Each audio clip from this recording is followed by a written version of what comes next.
Hey, Gabriel. Hey, Gaybros, Jose. Where are we today? Today we are at a bar that you've never taken me to before. I don't know what it is, but you brought me here. Yeah, the bar is actually called The Pace. It's in the DB's area, as like the cool hip kids call it. And what would you call this neighborhood?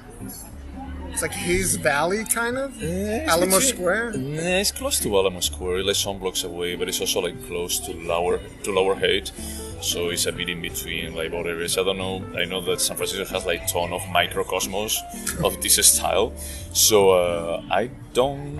I'm not completely sure, but let's just call it The Page. Just call it by the bar name.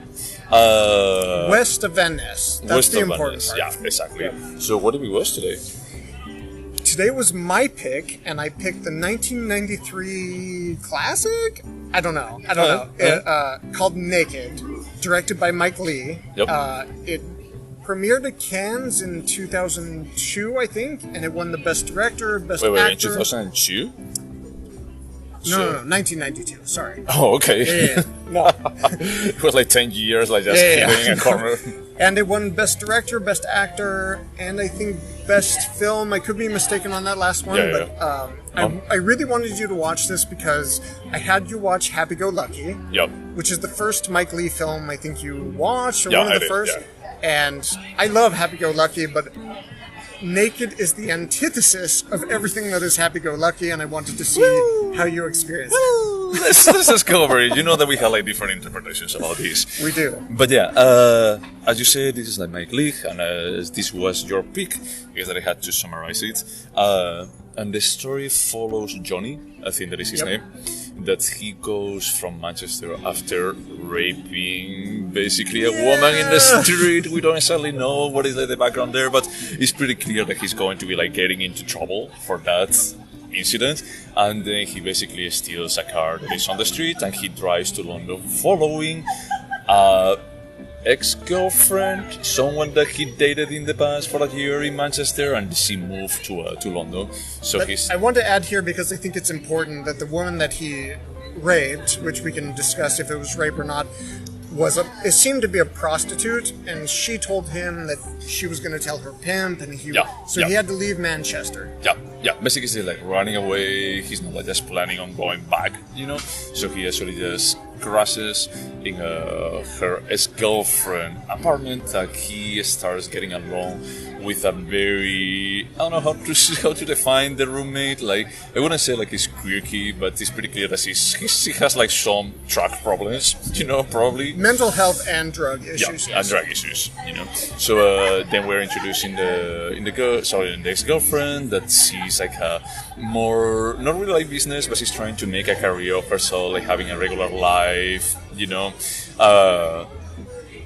Thing is, I don't know exactly how to define this, but let me just summarize it, and then we can go into the details. Is that basically the rest of the movie is like just Johnny trying to make everyone that he crosses paths with miserable. Is that he basically, when he engages in conversation with someone, is that when someone actually offers a hand or help or whatever, he just tries to destroy them. He actually just tries to say, like, oh, you like doing this? Is that because it's probably like the dullest job that ever has existed here? Is like, oh, you believe in this? Is like, oh, that's completely done because blah blah blah. He spends most of the time like talking, similar to Happy Go Lucky, where Happy Go Lucky is like she tries to just bring the good in people. Like, well, I want to cheer you up. I want you to feel better. Is that he wants everyone around him to feel worse. I would agree with you, and we just mentioned about the opening scene and whether or not it's rape. The woman was raped, but I think what we're supposed to get from that first scene is that Johnny brutalizes people he's with. It doesn't matter how. It doesn't have to be sexual. It doesn't have to be physical, but he just destroys everyone he's around. Yeah. I like you almost feel like when someone gets too close to them, it's like, I don't think that is like more arousing, but it's like he's aiming to that, like just like building some kind of connection and then just destroy them when he's like close enough to them. So it almost feels like he goes back to see his girlfriend, and at the end it's like he's basically convincing her to go back to Manchester with him, and then he runs away. He actually just takes money that he was in the house and he just basically runs away, and it's like how the movie actually just closes. That is like, it almost feels like some kind of manipulative revenge for something about, oh, you think that you have like your life like completely right here, you know, that you have like your life figured out, and it's like I force you to just leave your job and force you. It's like I just convince you to drop your job and coming back to Manchester with me, and now I'm running away with your money, and you're not going to ever see me again, probably. So I completely agree with you, and I would say that from the beginning scene, we're supposed to understand that Johnny, played by actor, do you know his name? No, it's from Harry Potter. He is from David Thewlis, which I will say that his performance is just fucking incredible. Yeah. Would you say that we're supposed to understand this character? No, and that's one of the things that I was like a bit torn about it, because it almost feel like they are not complete human beings. It almost feel like they are archetypes of ideas. Is that he almost feels a bit more of a concept, you know, more than actually like a human being per se, you know. Yeah, he's like the personification of nihilism. Exactly. Like, he's just supposed to be this thing that exists that's super unhappy. Yeah. It's almost like the demon, like just talking in one of your shoulders, you know. That is like, it's not about like tempting you to do something bad. It's a bit more like the doubt, like the self-doubt that you're going to be like having, you know, and you can just giving into. And I'll say this because we just recently watched Fight Club, but I imagine that Johnny is who Chuck Palahniuk wanted Rupert to be in Fight Club. So Edward Norton's character. Like, do you think that it would be more like Tyler Durden? No. I think he's more like Edward Norton's character, but like this completely disaffected like person who doesn't care about harming other people.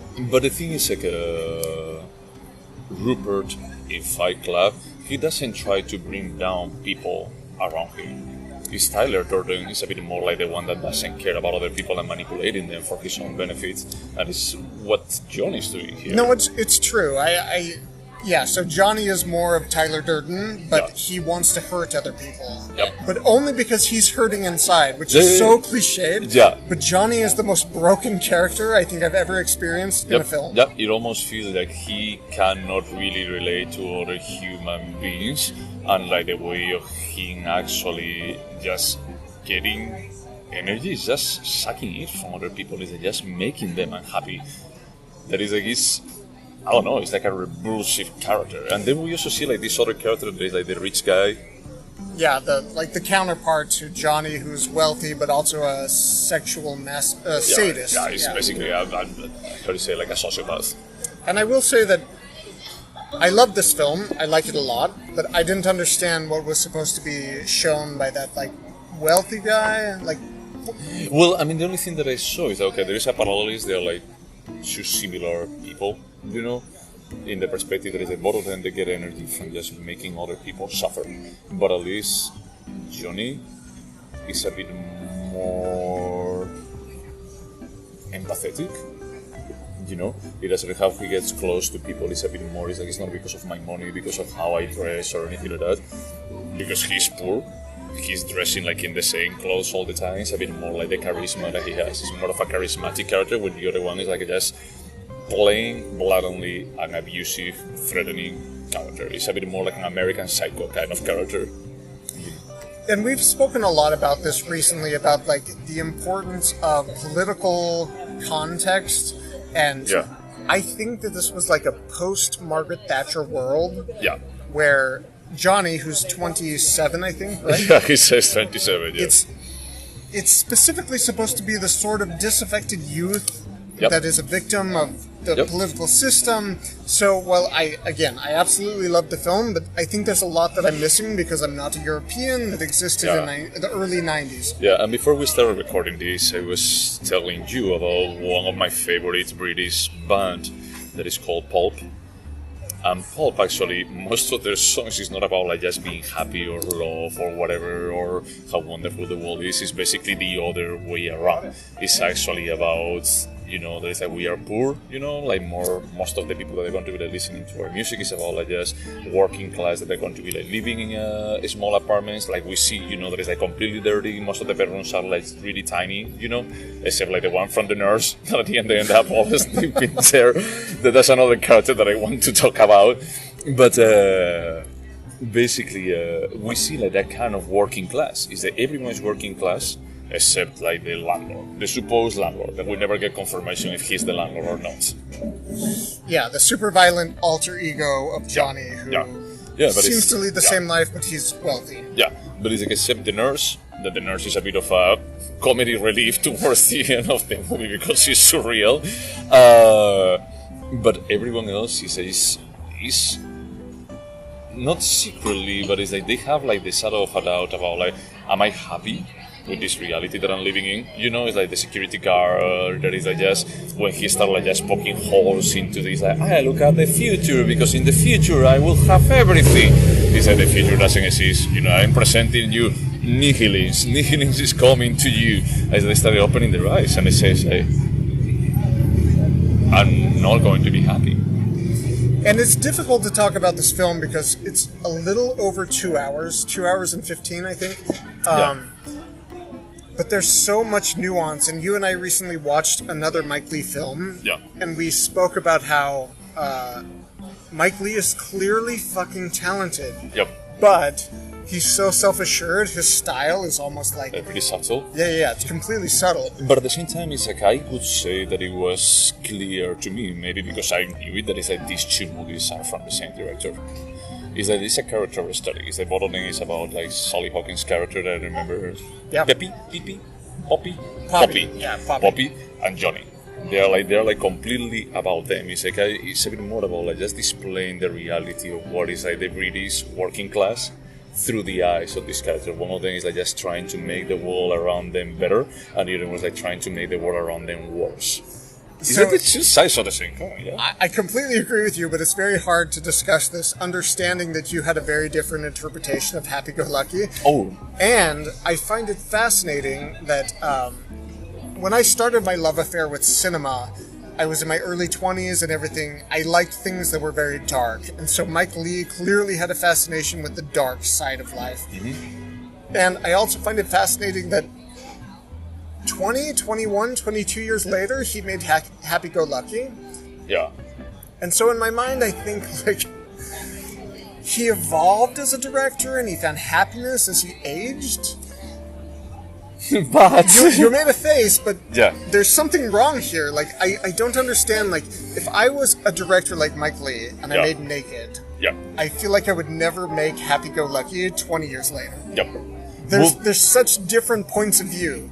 Well, but the thing is, and I disagree. I mean, you know that we disagree about this point, but it's like for me, both of these movies are about broken people. You know, there are broken people that they get energy from bringing something to other people. In Happy-Go-Lucky, is like for her, it's like I think that she's broken inside, true, but she actually brings energy, you know, for just trying to bring happiness and smiles to random people, like homeless people in the middle of the night. And this guy is slightly the other way around, that is like, I'm also broken, but it's like how I get energy, how I feel complete, is just bringing happiness to other people. So understanding your opinion in that way, would you say that one or the other is more authentic? I think that they try, as you said earlier, it's like I think that probably Mike Leigh was in different points of his life, and probably, as you said, is maybe after Margaret Thatcher reign, the UK was a bit more from a pessimistic perspective, you know, about like there is never going to be a recovery, you know, a recovery of the middle class or anything, and it's like we are like just dreaming, you know, like we don't have dreams. Or our dreams are not really worthy because they are never going to be materializing into anything. And then I think that in the 2000s there was a bit more of an uplifting kind of, where are we going? We don't know, but it can be great, you know. So it was not so nihilistic, and it was a bit more about like just, it's the other way around. Almost everyone around the Poppy's circle, everyone has like some kind of doubt or unhappiness or whatever, and she tries to turn it around. She's like just the right angel, you know, on your shoulder, where actually Johnny is the one, the little on the shoulder. So I feel like they're a bit like complementary, you know, to each other, but I also think that is like both of these characters are like intrinsically broken. I'm happy to hear you feel that way, and I wanted you specifically to watch this film because I do feel like it's the antithesis of Happy-Go-Lucky. It's on the spectrum, it's completely on the other side. But that's the funny thing is, I wrote you yesterday when I was watching. Is I had the feeling that this is a comedy. It's a dark And comedy. it is. I think it is. Yeah, We're supposed to laugh. Yeah. You laugh about like, holy shit, this guy is terrible, and he actually just even reinvents himself like multiple times about, I don't read, and that he's reading all the time, and then he starts like just reading the Bible and just coming up. That's the real part that I feel is that this character feels fake.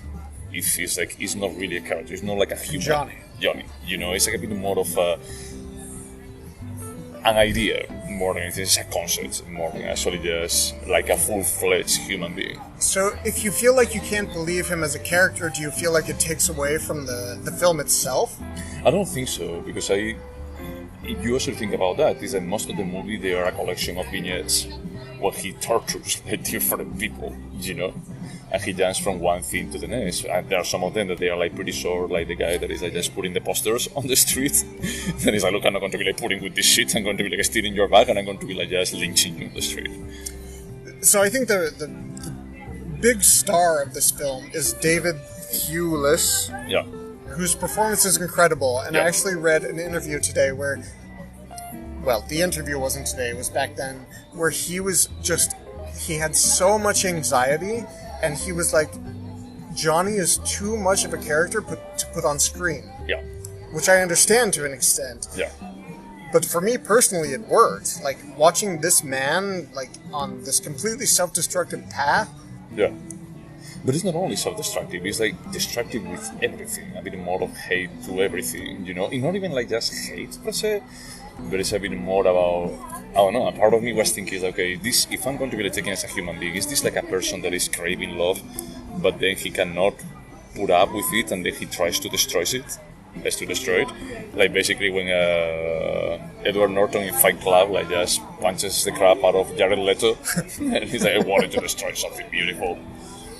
Or is it actually a bit more of no, that's his modus operandi. It's not about that he wants love or anything. He's a sociopath in the same way as the other guy. So I would argue to say that Chuck Palahniuk had no idea what to do with that character, what the character meant. Do you think that, well, one, do you agree? And two, do you think there's something deeper that Mike Leigh wanted to show about this character? Because, we've talked about this before, Mike Leigh is the rare director who can write his own stuff and direct. So yeah, he clearly understood. He knew what he wanted to say with this film, but I'm not convinced that he had anything more important to say about Johnny than Jared Leto's character. Than Jared Leto? In not Funny Games. Fight Club? Fight Club, yes. But Jared Leto doesn't say anything. He doesn't say anything, but I feel like it's the same character. Like Jared Leto? Jared Leto and Johnny. They're like these disaffected sort of... Jared Leto? I will ask one more time. Are we talking about Rupert, Tyler Durden? No, Jared Leto, the blonde guy. Yeah. Yeah. Okay. You disagree? No.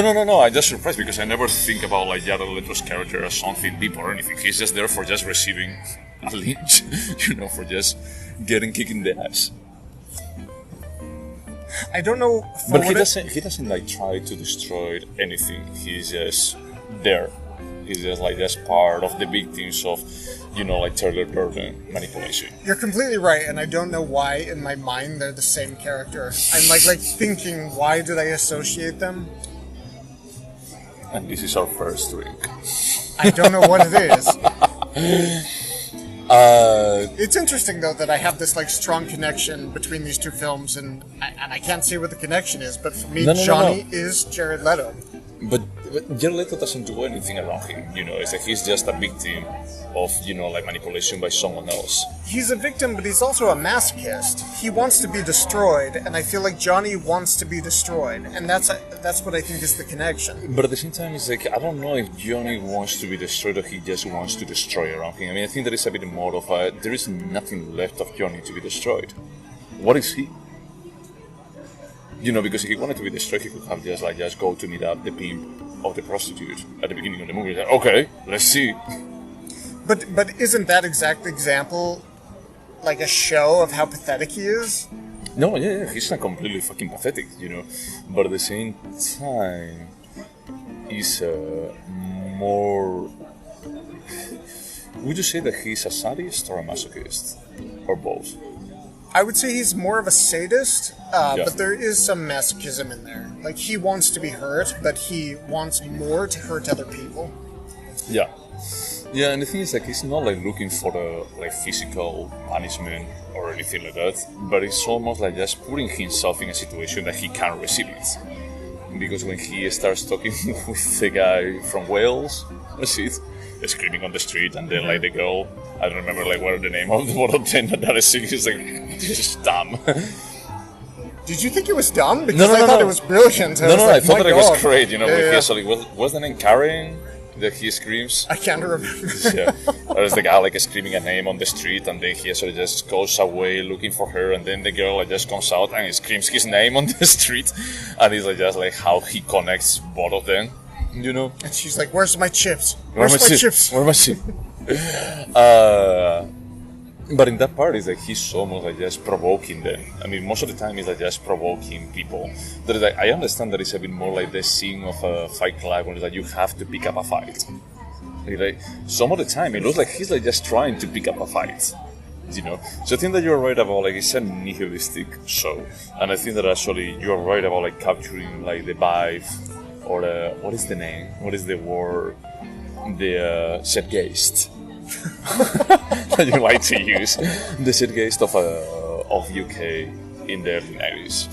Like we're not in a better spot here, Yeah, I that's what I think the film is about. It's about like the early 90s United Kingdom, and there's this generation of disaffected youth that feel displaced by whatever their government is doing.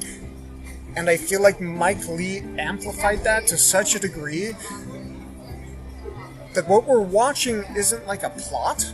It doesn't matter what we're watching. We're watching Johnny. Johnny, Yeah. who's a 27-year-old who is completely Lost. lost, yes. Yep. And he doesn't know what he wants for himself or what he wants for other people. And that's why when you asked me if I thought he was a masochist or a sadist, he doesn't know what he is. That's fair. He wants to inflict pain on others, and he wants to inflict pain on himself. Yeah, no, I think that's completely fair. That's a good read.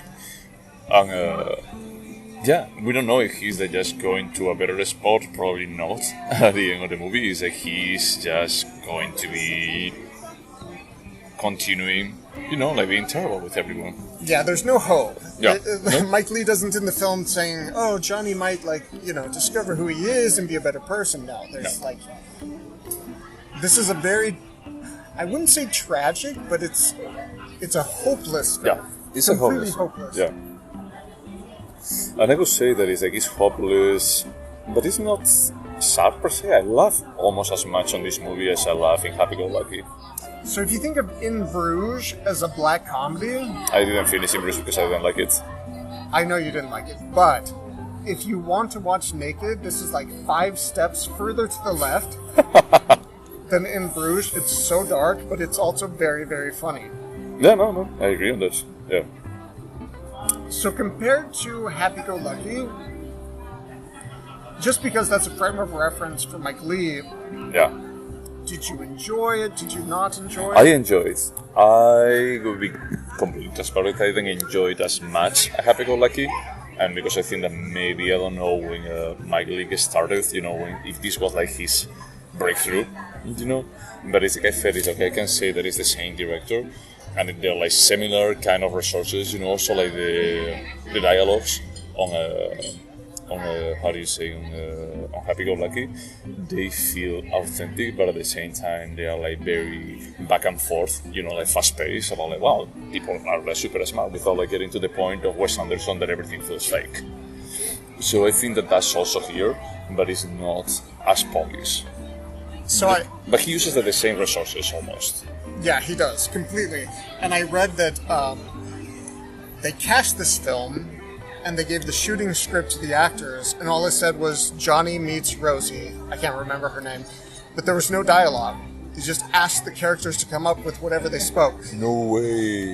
And clearly there was some script applied later, but the fact that they just were like, you're the actor, you're the actress, and we're going to bring you on set, and we know what the mood and the tone is going to be, I find that fascinating. Wow. Okay, that's even more impressive that the actor could actually come up with some of these like back and forth.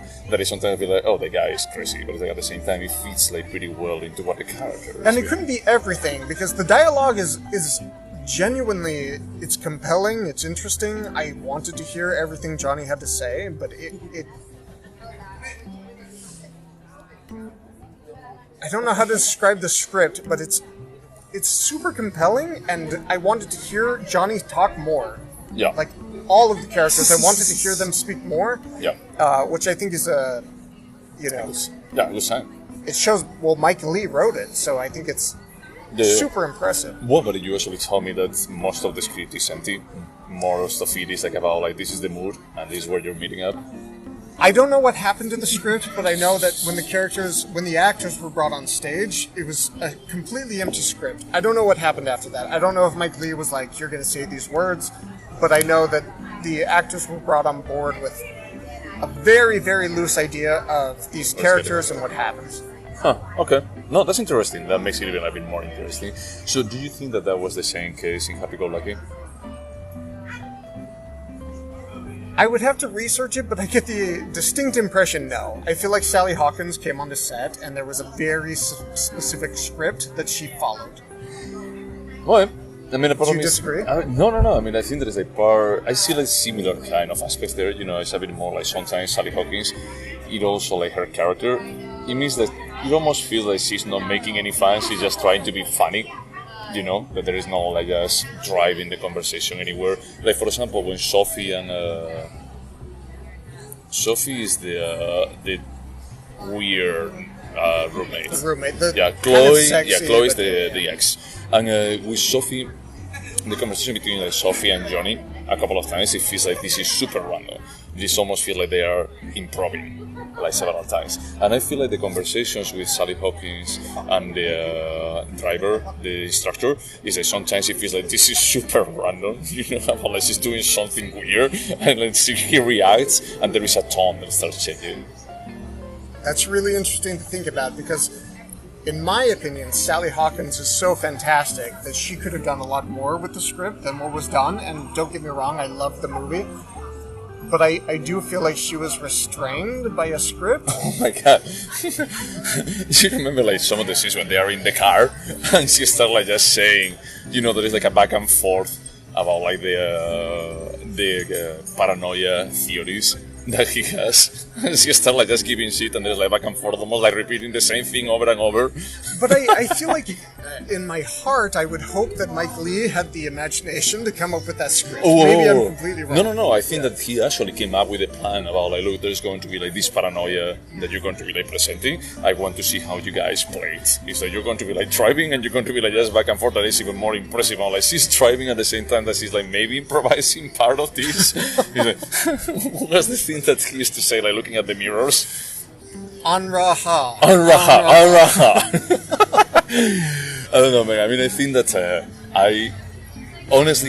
I'm really appreciative that you actually like show me this, because after seeing like these two movies, I'm like curious to see like, okay, I want to see like something else that is not the same movie. I mean, I want to see, okay, I'm pretty sure that this guy is talented, there is no doubt of that, but it's like, I'm pretty sure that he can do other stories that they don't feel like a permutation of these two, That's something that I find very interesting about the film, is that most of Mike Leigh's films are completely ensemble based. It's about many, many, many characters, and this is the only of his films. The only two that he had like a central character.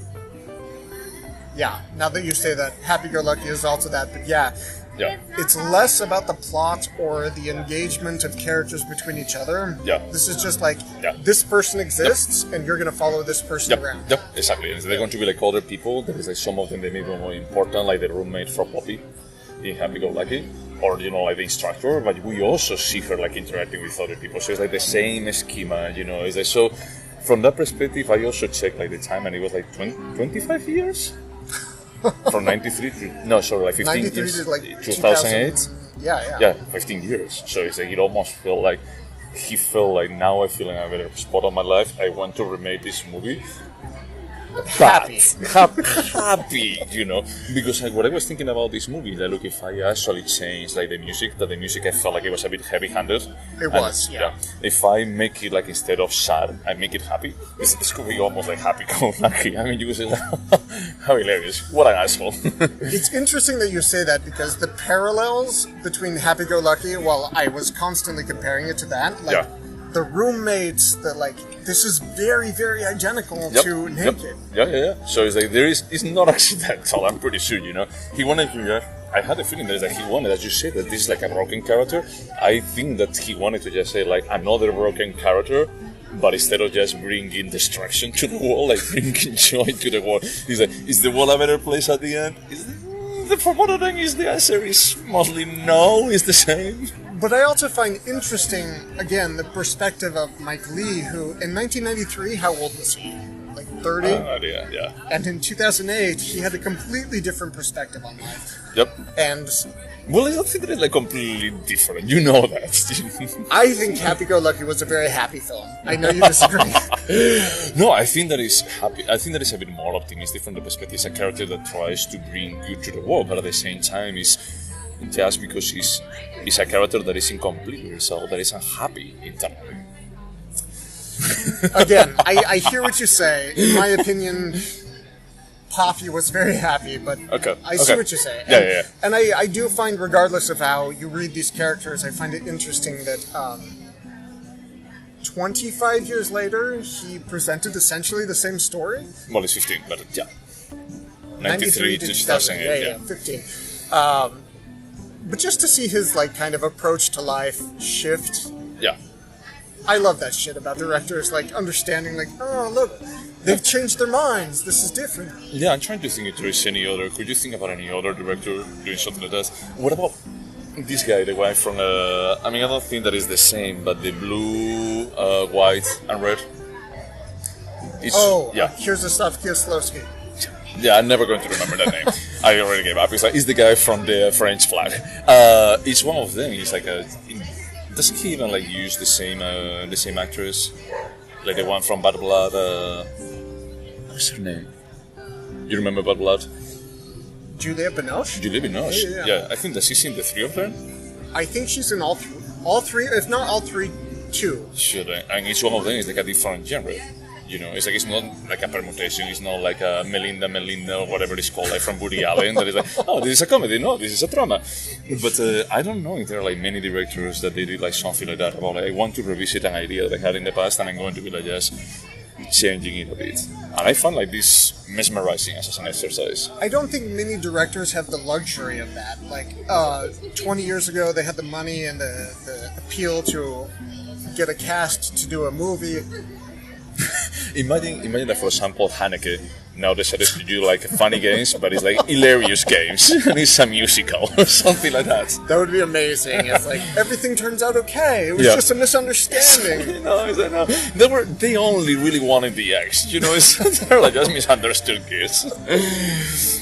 You know that it's like when they go into the boat, is that they actually like just get to the neighbors, and it's like a surprise party for Naomi Watts because they're moving American. Yeah, it's in America. This one, you know, it's like the dog is there, the kid is there. It's like no one died. You know, it's fine. No, that's a good point. I mean, think about Lars von Trier making, I don't know, Europa in 1981, and then like having the same film made with a different point of view. Yeah. That's a luxury that I think most directors don't get. That would be my 5 obstructions to him. You have to remake Europa, but you have to make it happy. You have to make it happy. There has to be beautiful flowers behind you. You can keep using, you know, all the bullshit that you did there. You know, well, all the bullshit. I really like Europa. I think that is from an artistic exercise. It may be his best movie from an artistic perspective. Better than Nymphomaniac Part 2? Better than The Idiots 2, if you're going to go there. That's crazy talk. I know. Whatever. I know. Should we go over the questions? Let's do it. Would you watch this film again, Jose?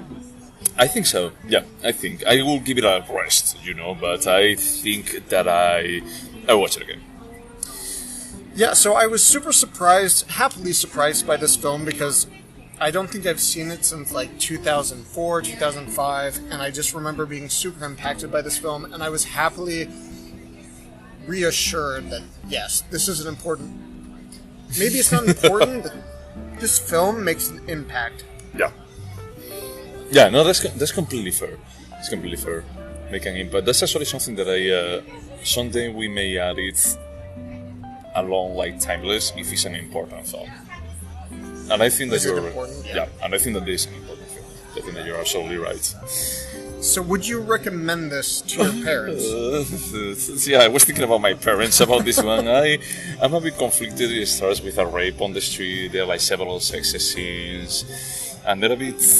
I don't know. This is a movie, not even like to my parents. I think to other people, it can feel a bit of a soul draining because it's like basically about like bringing down. He's a downer all the time. Yeah, it's definitely a film that wants to hurt you. Yep. And Mike Leigh wants you to feel kind of this disaffection and the pain that Johnny feels. But I would still recommend this to a lot of people. Like, I think this is a... Again, I don't want to say the word important, but it's a film that makes an impact. You want to say. It's an important film, and it's a film that makes an impact. So yes, I would recommend this to a lot of people. Okay, no, that's fair. That's fair. Okay, so next question. Will you remember this? I think so. I think that I will remember this. I'm probably not going to be able to remember all the stories per se. You know, all the vignettes. But I think they will remember like the overall plot about like this is a person like just so broken inside that he just wants to break everything. Yeah, I forgot a lot of the details. A lot of this film is just conversation, yeah. And I had forgotten a lot about it. Again, I haven't seen it in 15 years, but I remembered the impact. Jesus Christ, we're going to use that word over and over. I remember the impact this film had, so yes, I will remember this. That's good. So next question. Is there anything artistic about it? I don't know what I said about Happy Go Lucky, but I will almost go with the same. I could say probably no. I mean, there is nothing wrong with it. I mean, I think that it's like the script is amazing, the acting is amazing. But if I think from an artistic perspective, I think that all the art is in the acting. The acting is like top notch. You know, like all the close-ups are incredible, but I don't think that I'm going to be like ever saying like this was a gorgeous film because of the cinematography or because of anything specific. But I think this goes back to our discussion about Happy-Go-Lucky. Like, there's something so virtuosic about Mike Leigh's direction that it almost takes like a back seat. That is true. I mean, it doesn't feel. But at the same time, it feels a bit functional, a bit more. It's like, what is the spectacular thing that you do, or what is like the thing that you actually do that no one else could do as a director here? Because I think that it's a bit more about like, I know that it's about characters, so I know how to use like a close-up, you know, like the timing about like just making impactful, like just jumping to someone else. But I see what you say, but also I think that like the direction is so good, you don't pay attention to it at all because it's so well directed. Yeah, no, I hear you in that, and it's like the same feeling with Happy Go Lucky about like there is absolutely nothing wrong with it, and it's like he's just taking a second, you know, like he's just getting like a backseat for just allowing like the story to shine by itself. It's like I don't care. I don't need to just make this movie about me, the director. I need to make this movie about my characters, and I think that that's amazing. It does artistic. It really depends about like what is your definition of artistic. I think that he's a great director, but it's artistic if we're talking about like just flamboyant or you know like a bit more like of style. memorable Really style. yeah. Is it that's not there? And I say that having seen a Guy Ritchie film last night in the theaters. Okay, that's fair. Also in London, and he also likes to display like the greediness of London. Yeah. So I will say that I think the direction is almost perfect in this film, but also if you were to come to me and be like, "Hey Blake, share with me a very artistic film," I'm never ever going to say it. Yeah. So and there is nothing wrong with that. I'm not going to be like just penalizing it for that. You know, it's a bit more of a okay, that's great. I think that with Happy Go Lucky I was a bit more impressed with the photography, you know. It's like I love like some of the takes. It's like when she's like with the homeless person, like under the railway or whatever, you know, and you see like this tunnel and it's like just completely like a dichotomy. It's like you spend some time thinking about like those scenes. In this one, everything feels a bit more organic and a bit less thought, you know, a bit more like, this is how it happens, this is how it goes. No, I can see that. Yeah, I mean, you can think, oh yeah, it was artistic, like the scene when he's in the house of the crazy woman through the window and you see like the security guard from the other side, but you see like behind the blinds. It's like, yeah, but it was a bit more like just forest more than everything else. So I will say that you're right. If you came to me and said, hey, recommend me an artistic film, I would never say this, but if you came to me and said, recommend me a film with perfect direction, I might recommend Mike Leigh. No, that's completely fair. I think that you are right from the perspective of is that he is a talented director and he actually just takes a very specific director for being able to do something good and at the same time not making it about himself. Yep. So next question, is it a timeless piece? Yes.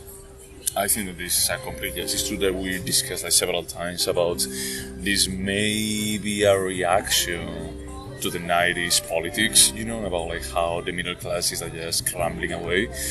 But at the same time, I feel that is something that is always going to be like just being able to be consumed. Yeah, it's a product of the political climate of the time, but it doesn't matter. The same sort of dissatisfaction about being like an early 20s person, angry and not able to function in the world. It's 100% timeless. Definitely. Would you turn this into a TV show? No. No. Is that this was a bit like soul wrenching, like, you know, like consuming. I had the feeling that there is no reason for just expanding this. I loved the film. 2 hours and 15 minutes was a little too much. Yep. I don't want to spend 12, 18 hours. No. Yeah, and that's something like, I know that the last question is like, do you think that it would be better? My answer is yes, if it was a bit shorter. I think that the part of the... Really? Yeah, I would... I mean, the part of the counterpart, his counterpart, of the guy like is also a sociopath, but it's like instead of actually just being like low class, it's a high class. It's like I felt that is a guy... I don't know, maybe we could have like just save like 30 minutes of this, just removing this, and there wouldn't be like too much impact.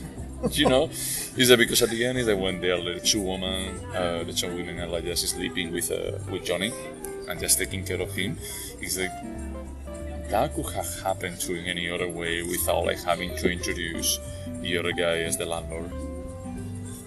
Yeah, I see what you say, but it's still like I'm just like poking at it. It's like I didn't have like a bad time or anything watching it. I just felt it's like it's been 2 hours and it feels like 2 hours. And I feel like this question is so subjective because when I say yes, this film could have been better, it's because I can point to this, and this, and I can't point to that here. So yeah, probably it could be better, but I don't know what it would be. Yeah. I mean, for me it would be that, but it's like I don't know if removing that part would have made it honestly better. You know. So I think that's the last question. Should we score? That's it? Yeah? Yes. This was my pick. You have to score first. My score is going to be an 8. Wow, that's my score as well. Yeah? I think this is good and a little bit better than good. Yeah, but it's not as good as Happy Go Lucky. I think the Happy Go Lucky thing that is that the character feels more fleshed out. And what did you score Happy Go Lucky? 8.5. I check it out. I already like just was thinking I'm going to be like giving an 8. Unless I gave an 8 to Happy Go Lucky, then it would be like a 7.75. So I gave Happy Go Lucky an 8. No, you gave it an 8. No, man, I give it an 8.5, man. Oh, look. Happy Go Lucky. Yeah, 8.5. Oh, 8.5. Yeah, and you give it an 8.5 too, man. I mean, I check it out before we started because I felt it's like this is better. Sorry, like this is not as good as Happy Go Lucky. I feel like there's a bit more of maturity. I feel like the character of Poppy, it feels a bit more like a human being, and this feels a bit more like an idea. And I will say, for whatever reason, I thought a lot about Steve McQueen when I was watching this because I feel like this is early Steve McQueen where he has this point of view and it's messy and maybe it's not as good, but it's more interesting. But also at the same time, Steve McQueen is not going to be like going back and doing another Hunger but now like making it a comedy. That's true. He said, you remember the IRA? What about him now? It's a comedy. What about if we do like a Jojo Rabbit meets IRA hunger? How would that work? He's like, probably not well. Let's just be honest. But yeah, anything else that we should say about this movie? I'm just really glad that you enjoyed watching it. Yeah. In my memory, and this is confirmed now that I've rewatched it, this is one of the more impactful films I saw as an early 20s film lover. Yeah. So I'm happy to share it with you. No, it's cool. And as you said, it's a very minimalist story from the perspective that it doesn't try to go like grandiloquent or anything. It just tries to be like a bit more like character driven. It knows its scale. Like, it knows what it's going to be, and it doesn't try to be any more, it doesn't try to be any less. Yeah. And it's a bit more of but at the same time, it's like a bit more than what it meets the eye, because as we said, it's like it feels a bit more about like the reality of the country, and about like his perspective about like, there is no hope whatsoever. Is that this is just what it is like just say goodbye to dreams, So based on the 2 Mike Leigh films you've seen, are you interested in watching more? Yeah, they would be interested. I actually just thought yesterday about like maybe I watched it, thank you, Blake, on the Criterion channel, which also scripted show. And I was thinking that maybe I should watch like the rest of the stuff that is there, because I had the feeling that you could be interested to. I mean, I don't think that every single movie, as you said, is going to be like a permutation of these 2. It's like, well, now it's not happy-go-lucky. Now it's happy-go stressful. But he also has this like very firm perspective about characters, as you see in these 2 films. So I think anything you watch by him, you're going to be pleasantly surprised. Yeah. So from that perspective, I think that he's a talented director, and I would like to see more that he has to say. But yeah, as this was your pick, as you said, next one is mine. My pick, as you already mentioned, Steve McQueen, is going to be a movie that you actually recommended to me a long time ago, and I watched and I actually love, and we both like, I think. But it's like, now I want to see it a bit more on the context of this one, that is actually same with Michael Fassbender's Dick. Yes, starring Michael Fassbender's cock. You hadn't seen that when I recommended it to you? No, I hadn't seen Hunger or Same, and you recommended both of them, and I was like, yeah, these are true amazing movies. I'm going to be giving that away. I like Same a bit more for reasons that we will discuss next time. But I had like really good memories of it, and I would like, after seeing like another one of just self-destructive characters, that is like at least, well, I don't want to give too much away, but it's like I want to see the parallels with as well. I'm very excited to watch this film again. I love Steve McQueen. I find his early work more interesting than his later work. We won't talk about 12 Years a Slave, so I'm looking forward to talking about this with you. Oh man, anything else to say about Naked? Or about in life in general? Just wash your hands. Okay, bye.